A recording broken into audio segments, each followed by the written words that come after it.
ষষ্ঠ দিনের মতো ইরান তার প্রতিরোধ যুদ্ধ চালিয়ে যাচ্ছে।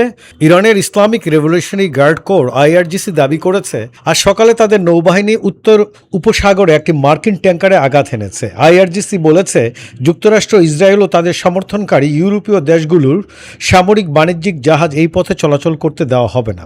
আইআরজিসি বলেছে এই ধরনের কোনো জাহাজ দেখা গেলে অবশ্যই তা লক্ষ্য করে আঘাত হানা হবে। ইরানের তাসনিম নিউজ এজেন্সির প্রতিবেদনে বলা হয়, আইআরজিসি আরও বলেছে তারা আগেই জানিয়েছিলেন যে আন্তর্জাতিক আইন ও প্রস্তাবের ভিত্তিতে যুদ্ধের সময় হরমুজ প্রণালীতে যাতায়াত নিয়ন্ত্রণ করার অধিকার ইরানের রয়েছে। এদিকে ইরান আজ বৃহস্পতিবার ভোরে ইসরায়েলকে নিশানা করে একের পর এক ক্ষেপণাস্ত্র ছুড়েছে। এর জেরে লাখো ইসরায়েলি বোমা থেকে সুরক্ষা পাওয়ার আশ্রয়কেন্দ্রে আশ্রয় নিতে বাধ্য হন। বার্তা সংস্থা রয়টার্স এ তথ্য জানায়। ইসরায়েলের জরুরি পরিষেবা সংস্থার বরাত দিয়ে এএপি বলেছে এই ক্ষেপণাস্ত্র হামলার হতাহতর কোনো তাৎক্ষণিক সত্যতা পাওয়া যায়নি। এএপির প্রতিবেদকরা জেরুজালেমে একাধিক বিস্ফোরণের শব্দ শুনতে পেয়েছেন।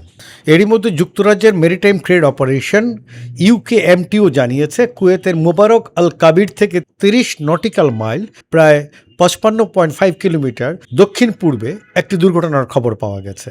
নোঙর করে থাকা একটি ট্যাঙ্কারের মাস্টার জানিয়েছে তিনি জাহাজের বাম পাশে একটি বিকট বিস্ফোরণের শব্দ শুনেছেন এবং ধোঁয়া দেখেছেন।